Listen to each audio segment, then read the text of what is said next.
Hey guys, this is Arleman. Today I'm going to talk to you about Black Desert Online, a new MMORPG that has been released here in North America. It's been out for about 2 weeks. It is developed by Pearl Abyss and published by Dom Games Europe. The game originally came out in Korea about a year ago, and it's been pretty successful over there. It's had a total of 3 major updates. Unfortunately, we won't get those updates here for a few months, but they've pretty much tripled the game world and added 2 additional classes, so some good stuff on the horizon. Black Desert Online is unlike any other MMORPG most people have played before. If you're used to theme park style MMOs like World of Warcraft or Final Fantasy XIV, where you pretty much have content on demand, Black Desert Online does not have those amenities at all. It is an open world sandbox style MMO. There are no instanced areas. The whole world is seamless. It's all open world. Uh, However, so you might think that, oh well, there's no instance dungeons, there's no raids. Well, what is there to do? Black Desert Online has one of the richest life systems I've ever seen. There are countless activities that you can do. There are, of course, quests that you can gain from NPCs. There is an overarching main story, but there are many, many, many, many facets to the gameplay. And while some of the game can be very time-consuming, none of it is really wasted time. It's a little overwhelming at first, so I'm going to go over some of the basics for you. I had done an earlier video which ended up running much longer than I anticipated, so I'm going to try and keep it as condensed as possible. Alright, so without any further ado, let's dive in. Oh, before I forget, Black Desert Online's pay structure is similar to Guild Wars and Guild Wars 2, in which you pay a one-time fee to play the game. There is a cash shop that uses real money for virtual currency that you can use for convenience items and vanity items. None of it is necessary. However, some of the convenience items are quite useful. So if you have the expendable cash and you want to invest in the game, that's entirely your choice, but it is not something that is necessary to enjoy the game. Alright, without further ado, let's go ahead and get started. Alright, there's 3 main servers, Uno, Orwin, and Eden. All of these here are the worlds on that server. Picture them as channels, so you can bounce between any one of these. However, you cannot bounce between servers. As you see here, I have quite a couple characters. I'm going to touch on character creation real quick, but I'm not going to be making a new character. It's just going to be easier for me to show you the systems with an established character. So currently there are 8 classes in the game. They fit your typical Trinity. However, the Trinity doesn't exactly exist in Black Desert. You have the Warrior and you have the Valkyrie, which are the tanky classes. Warrior is more physically based damage. Later on, when we get the Awakenings expansion, he'll also be able to wield a great sword, which is pretty badass. Valkyrie is tanky, but it's also more of a support class. She uses spells, as well as has most of the Warrior's moveset. Ranger is, of course, your long-range physical damage character. Sorceress is kind of interesting in that she is basically almost like a mystical martial artist, as you can see with the video down here. Berserkers are, well, they smash stuff real good. Tamer is your beast master. Little Japanese schoolgirl with a short sword. Has this demonic wolf dog thing that she gets later on that she can actually use as a mount. Your wizard and your witch are your typical spellcasters. They're more damage based, but they do have buffs and they do have heals, so they kind of fit that role as well. One important thing to note is that all of the classes are gender specific, meaning you cannot be a female warrior, although if you have to be a female, you do have an option in a Valkyrie. Of course, wizard and a witch, there really isn't much difference between them other than their gender. There is really no male equivalent of the Tamer, and there is no female equivalent of the Berserker, and there is no male equivalent of the Sorceress. The 2 new classes that we're going to be getting are Kunoichi, which is a female ninja, as well as a Blader, which is essentially a samurai. So the character creator itself is pretty awesome. I'm not going to go into details. There's about 1,000 videos on YouTube. However, I will tell you that there is a offline character creator that you can use to play around with it.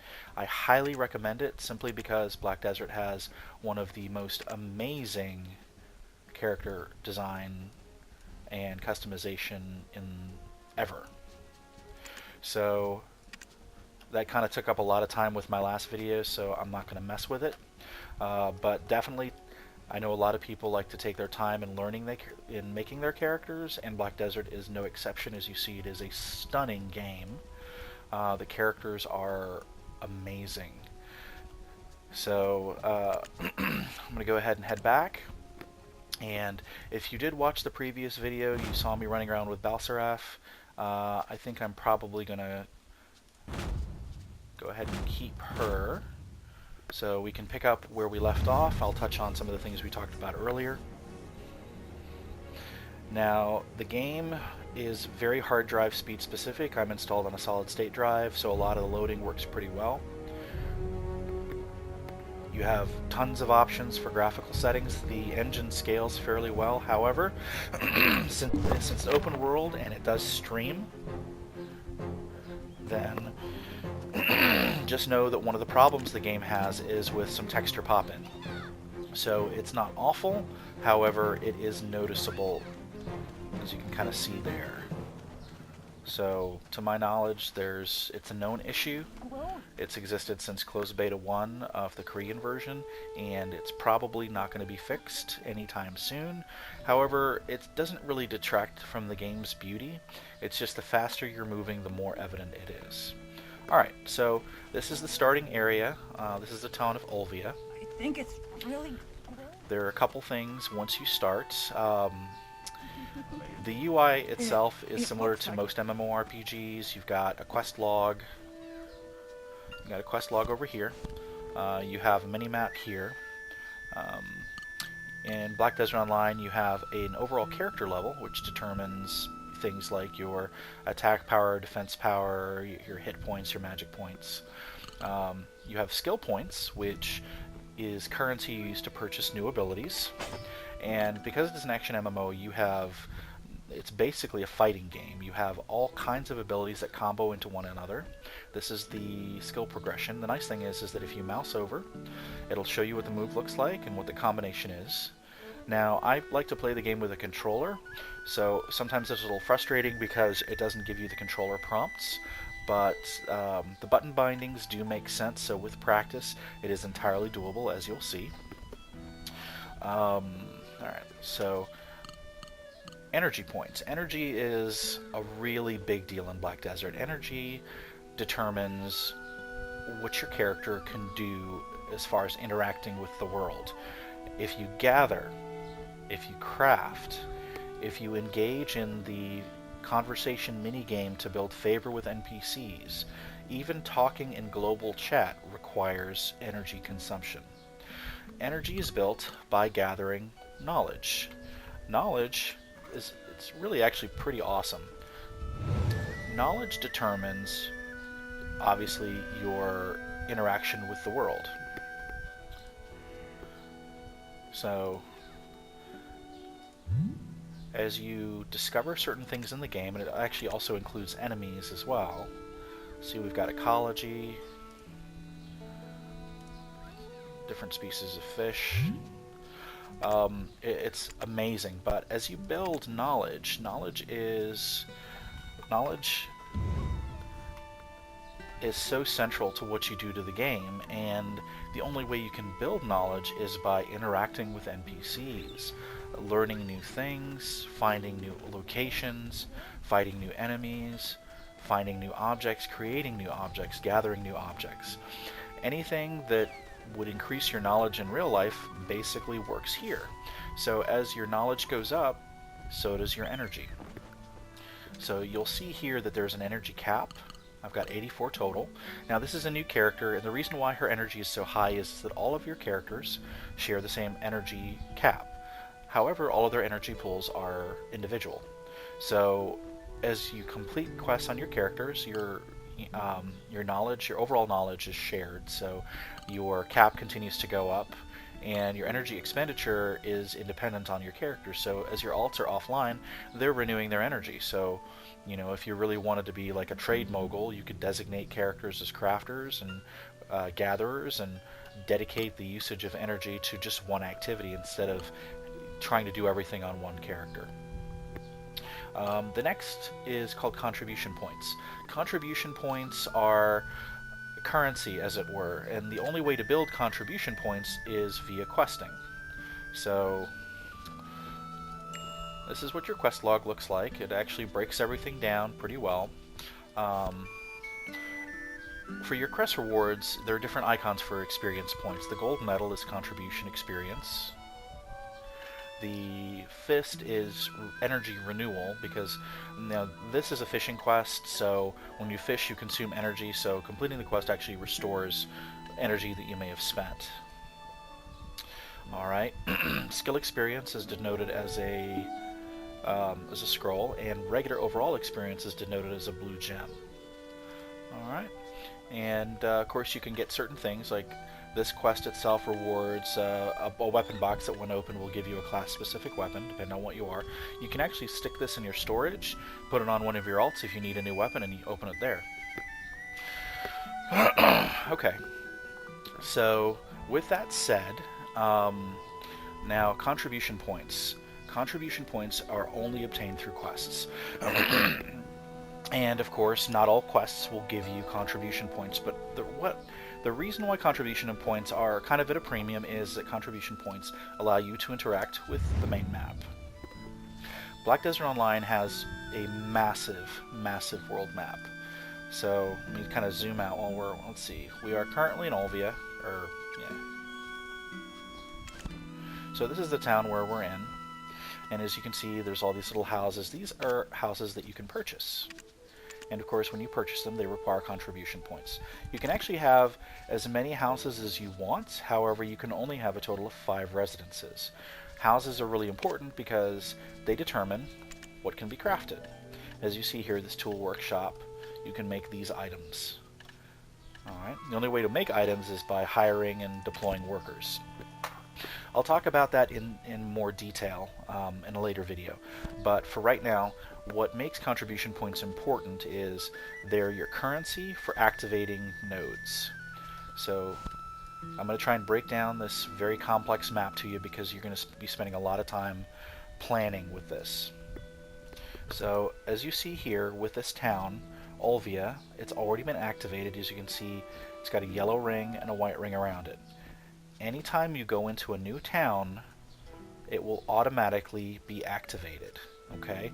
Towns are denoted by either the castle icon or the little town icon. Okay?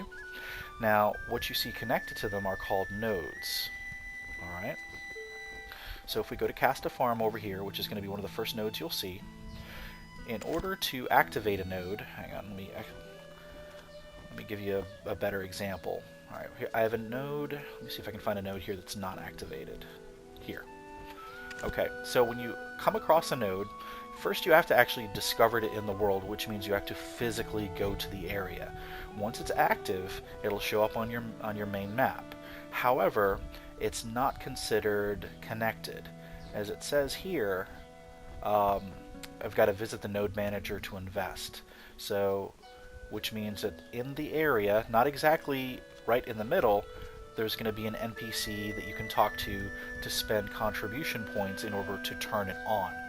Now when a node is turned on, it goes from, as you see, this white color here to yellow here, and you'll see the connecting line goes from a white to a yellow.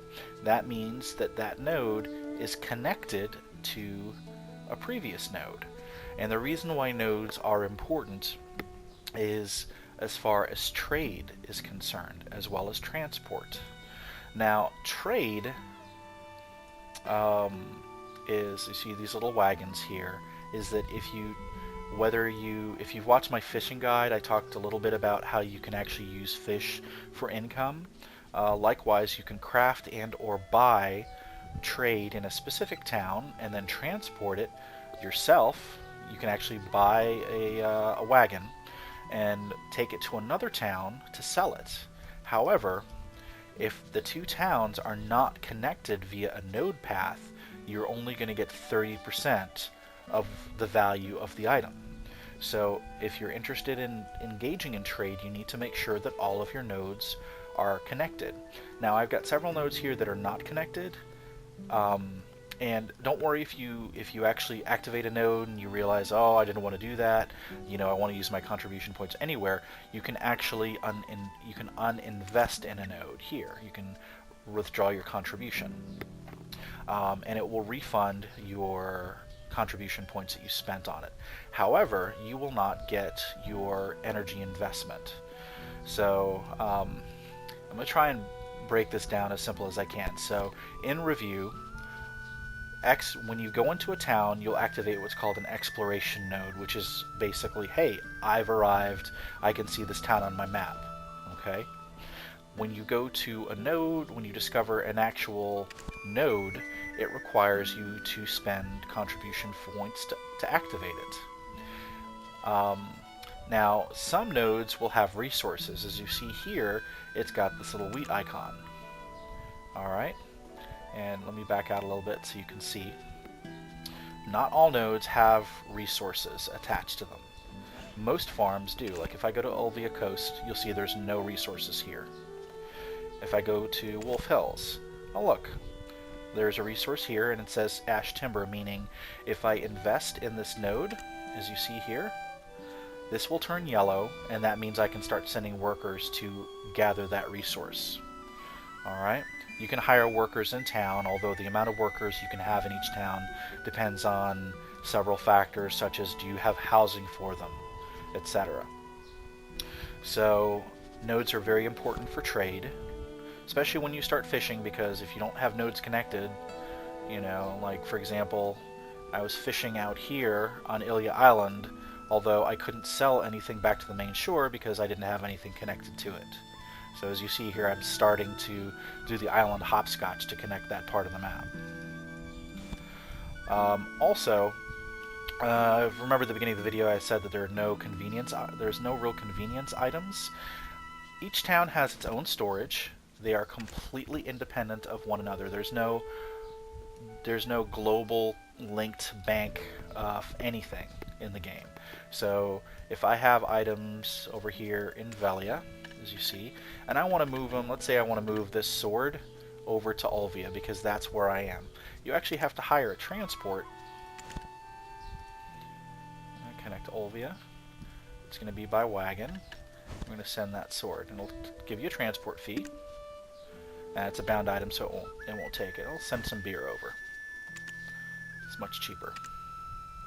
So now it has to basically process, and then a little wagon will leave town and carry your stuff over. It doesn't take very long. It takes a couple minutes, and then you'll go over here, and then you'll click on transport again, and it'll tell you, what's on the way, and you can just pop it over here. So it'll dump into your Olvia storage. So that's pretty much how that stuff works there. Nodes are important for trade. And so it's kind of like and of course if you want to get into gathering and crafting, nodes are how you do it. You've got to act, as you see here, I've got iron ore activated, and I don't have a worker going, so, alright, yeah, I do actually have a worker going. So I've got a worker that's mining iron ore for me. Now, as you see him right here, if I want to actually use the iron ore, I need to actually have a workshop to use it. And if you look at each of the towns, each building, like this one, I can actually turn into a shipyard and actually build a raft or build a ferry. You can make it into a residence, or you can use it for storage. However, every house has its own things. As you see here, if I want to make furniture, I'll have to buy that house instead. So where you are as far as your town and where you choose to invest in is extremely important if you do want to get into crafting, but it's very well thought out. You actually don't really do a lot of crafting yourself. What you do is what's called processing.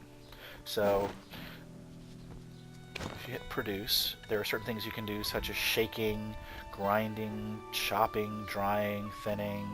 So I'm going to do some grinding here of a rough stone. Okay. I didn't have enough rough stones to complete the interaction. So, but on your character itself, what processing does is it refines raw ingredients into processed ingredients that can then be put into storage of a specific town. And if you have a workshop in that town, you can assign a worker to take those processed goods and make them into fishing goods. Be it a boat, be it a fishing rod, be it a pot, be it a suit of armor. It just really depends on what you're interested in. And the beauty of the system is that, you know, if you don't want to stay in one town and be able to make those items, you don't necessarily have to keep building and building and building your contribution points to start making something else. You can immediately cash in your investment in that workshop. Now, contribution points can be returned, silver invested cannot. So just keep that in mind when you're upgrading workshops, and then you can move to another city and say, hey, oh look, I can make you know, I can make this a really badass staff. So I'm gonna shut down my fishing rod workshop in Olvia or Valia, move it to Califon and invest there and start making the rod, you know, making the staffs instead. So the game does give you that option. So a lot of systems there. There's actually also guild versus guild battles. There, as I said, there's no instant stuff. Alright. So, just to give you an example here. Now, I touched on combat a little bit. The game can be played with a controller. You can use mouse keyboard. Battle stance.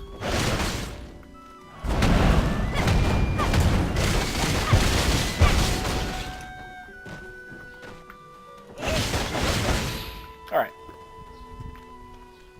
So that covers contribution points, energy points, and overall level XP. Alright, so let's see a quest here. Let's see. So this is one of the starter quests here. If you hit the little squiggly mark on here, it will give you an arrow. Yeah, this is a higher level quest here. Quests are actually also shared between characters, so if you don't want to complete it with one character, you can switch to another one. So, but since small imps are selected, you see those 4 lines of light shooting up to the sky. Those are my next target. So I can either press up on the controller or T on the keyboard, and I will run towards that target. So you can AFK, get a sandwich, or whatever you want to if you want to do that. So it's not very far, so I'm just going to go ahead and run. As you can see with the running, if I hold down...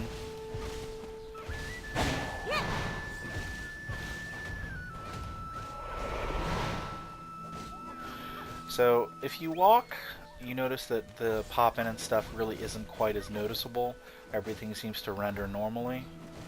As you start to run, you can see that the texture pop-in gets worse.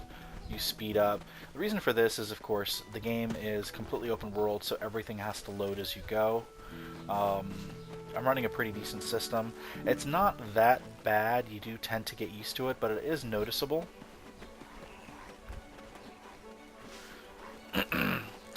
But this is how crazy the game is. The more you run, you will actually start building up stamina and speed. The little bar you see underneath when I start sprinting, that's your stamina. As you run around, that stat actually starts to build. Likewise, you have a weight limit that you carry. If you're anywhere between 90 and 100, you'll start slowing down. Anything over 100%, you're starting being encumbered, but the more you move around with a heavier load, the higher you build your strength statistic, which increases your carry weight.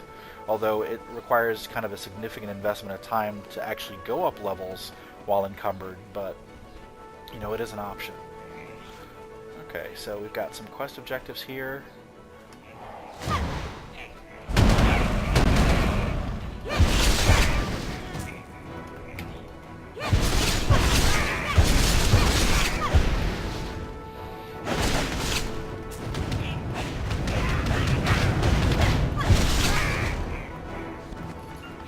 And the hawk that you see flying around is one of my pets. You don't start the game off with a pet. You can actually either buy them in the game or on the cash store. But the cool thing is that they'll basically loot mobs for you. They all have certain specific...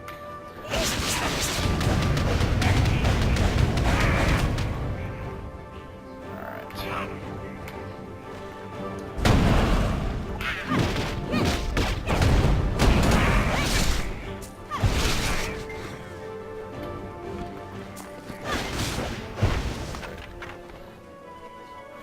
Find another Imperator.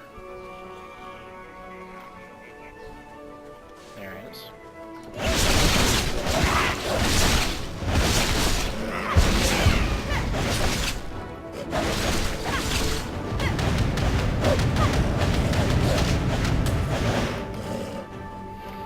Okay.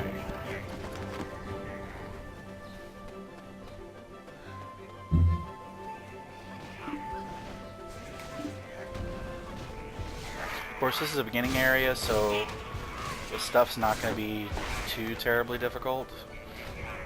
But you can see the enemy density is pretty thick. This doesn't really change, and most of these enemies aren't aggressive.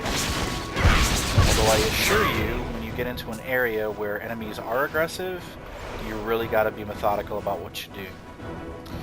So the Black Spirit is your constant companion. He will give you quests. Since we just completed that quest, we're going to go ahead and talk to him. So we got some regular experience points for it. We got some skill XP, and we got a new weapon. Alright, so he's going to give us another quest. We got a new... So we can learn a new skill. We got a new weapon, which is a militia amulet. So as you can see, it kind of changed a little bit on my body. The items that are currently in the game don't really change your character's look drastically. That's kind of one of the things that they emphasize is the cash shop, because the cash shop items look amazing. Actually, I'm going to go ahead and show you what that stuff looks like. So this is the cash shop. You use a currency that's called pearls. It includes certain things like expanding your inventory. Wow, 8 slots. Your weight limit, 150. New character slots, what have you. Of course, you've got outfits. This is what her outfit would actually look like. The Karrison. She's like a little ninja with a whip back there. Alright. You can buy them as a set, you can buy them individually. Here's another outfit. That's kind of the one you saw before. So, very, very pretty, although not cheap. Just to give you an example, this suit costs 2,500 pearls. It is $10 for 1,000 pearls, so that's $25 for an outfit, yes. And it's only usable on one character. Of course, if you want to get them piece at a time, you can. They're much smaller. As you can see, there's quite a bit. You have lingerie as well. Wow, okay. Anyway, different kinds of armor. Hopefully there'll be enough complaining in the community to have these things actually integrated into the game, but we'll see. You can even get certain barding and things for your horses. But a lot of it is pretty expensive, if that's your thing. I mean, the game itself is not inexpensive, and if it turns out that you are somebody that likes to play the game a lot and invest a lot of time, and you've got some disposable income, go for it. Some people who do not might find it a little disheartening that in order to look good they have to pay more money. So, but we'll see. Generally, with prices that high, I don't see the North American market really spending that much money on stuff. I'm sure they're going to come down with price. So, just kind of keep. At least I'm hopeful, because some of that stuff looks really cool, but I shouldn't have to pay the cost of the game for a single costume. So, you know, Guild Wars, it's $5 to $7, which is still a little bit more than I would like, but it's a lot more realistic. Alright, so I've completed another quest for the game.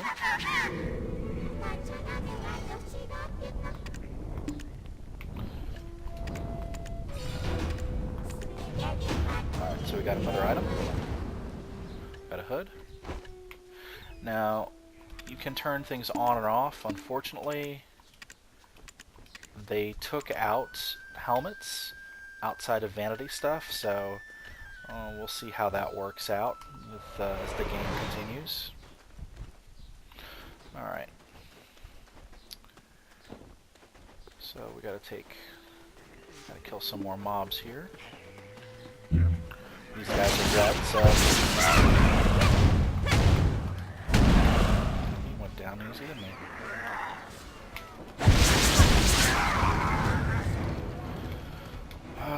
I don't really have a large moveset right now since it's the beginning, so I'm used to playing my warrior. The nice thing is that a lot of the combinations are universal between characters. So, you know, your kick button stays generally the same.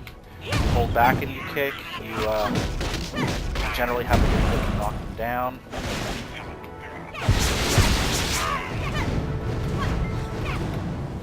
So once you really master playing one character, it's not that difficult to learn another class. You just have to remember that since you're starting from scratch, a lot of the moves that you might be familiar with will, you know, you probably haven't learned yet.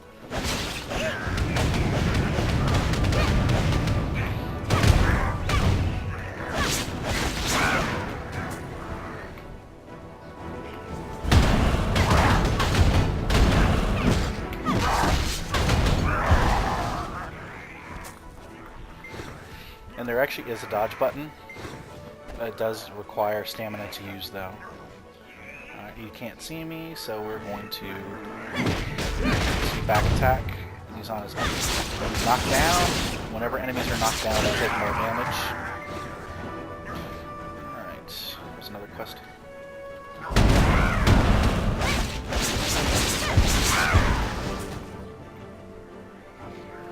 As you can see, the beginning enemies are quite stupid.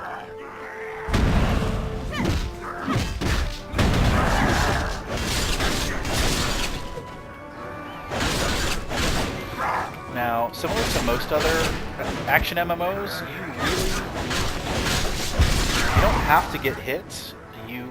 Pretty much all attacks can be avoided if you can see them coming. Although there are definitely certain attacks that are very difficult to avoid. I got new armor. As you can see, it doesn't really change my luck. I still look like a bag lady.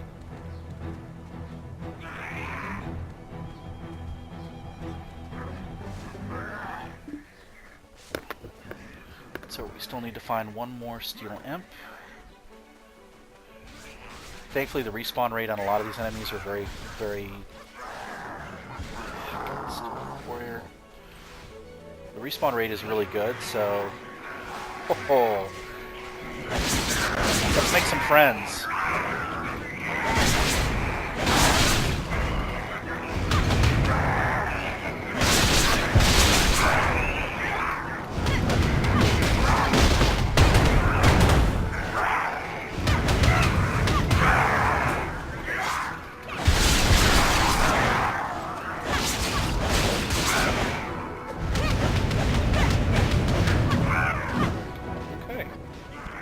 So there's going to be a lot of times where you are vastly outnumbered and outpowered. So just realize that in most situations you can avoid combat, you can dance around them. It does look like you can frame. I think you have a moment of invulnerability while you're in the dodge animation. So, you know, however, since it does consume stamina, it's not something that you can spam endlessly. You have to be thoughtful about it. Also, for Black Spirit quests, since talking to him happens in the real world, you need to make sure that you're in a safe area, because as he's talking to you, you can get clipped. Alright. He's going away. We got another piece of equipment. Secondary.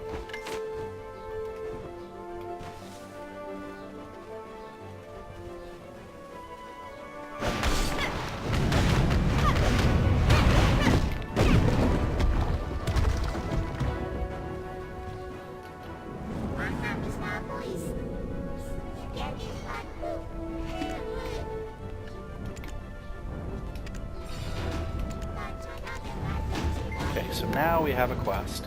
Now that we've done like the beginner combat quests, we can start going towards our next objective.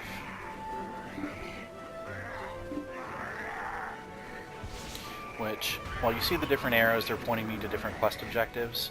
The one light that you see there, let's make sure we narrow it down. There we go. Totally going in the wrong direction. So, you know, press up, do the auto run to the quest target. As you see, it's over there. You can go take a go make a sandwich, use the bathroom, get a beverage. So while there, as I said earlier, there's no convenience items, but there's always things that make it a little easier. Generally, especially when you're on mounts, you'll notice that my character is not running through the grass or getting herself running into dangerous areas, even though cutting across the grass would be the straight route. Whenever you choose the auto run feature, both on foot or in the mount, you will always take the safest route, which is basically along the roads. Now if you actually want to sprint, you have to kind of do that manually yourself.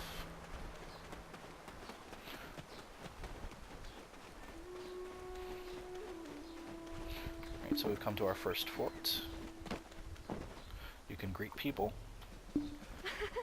which consumes energy but raises their affinity. Captain Cliff is the hero of Heidel.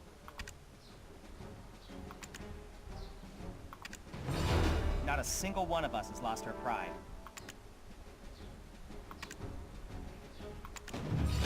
Rumor has it, trees are moving deep within the forest to the south. It's really hard to get a good sleep at night due to the incessant imp raids. If you happen to run into an aggressive bear while walking through the forest, run away. They're really dangerous. Now, while there is dialogue, as far as written dialogue and spoken dialogue, they're not necessarily the same.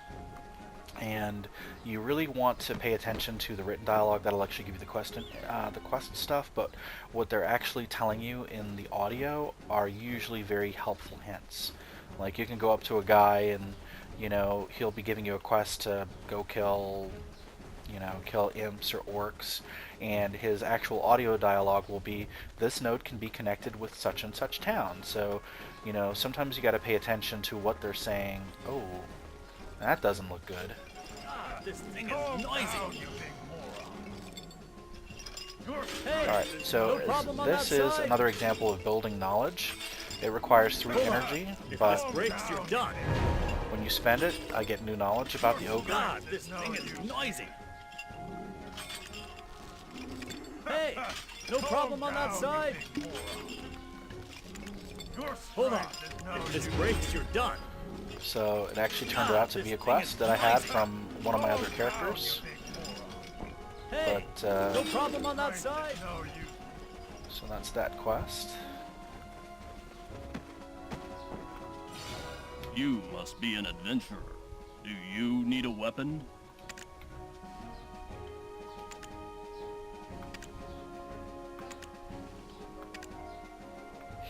So, and this quest will actually give us an inventory expansion, which is awesome. The imps have stolen Those quests a are lot kind of few and malicious far between weapons. because your base bag space is pretty limited. You can actually have a total of 192.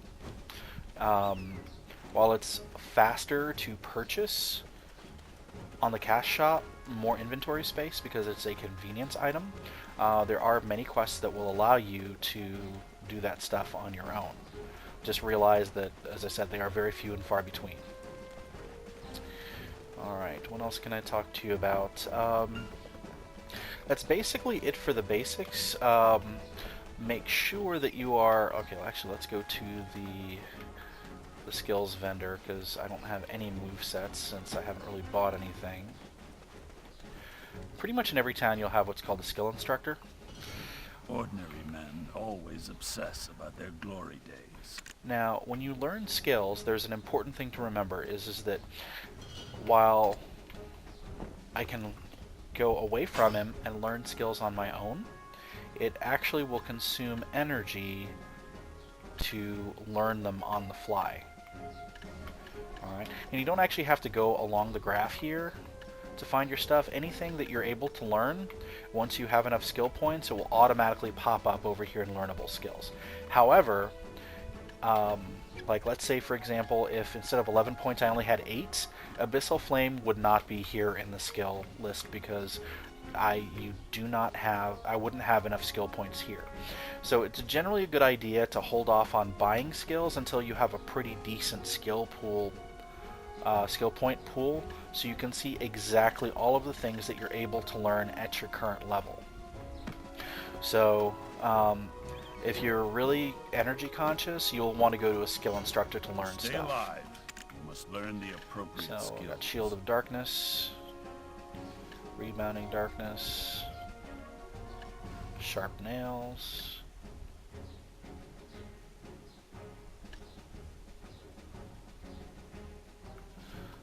Let's go ahead and learn Abyssal Flame.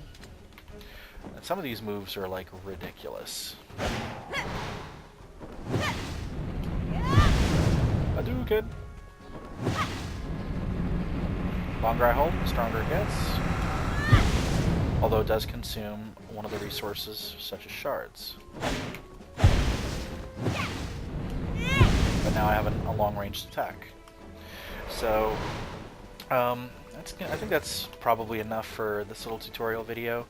I hope I covered most of the questions you guys might have.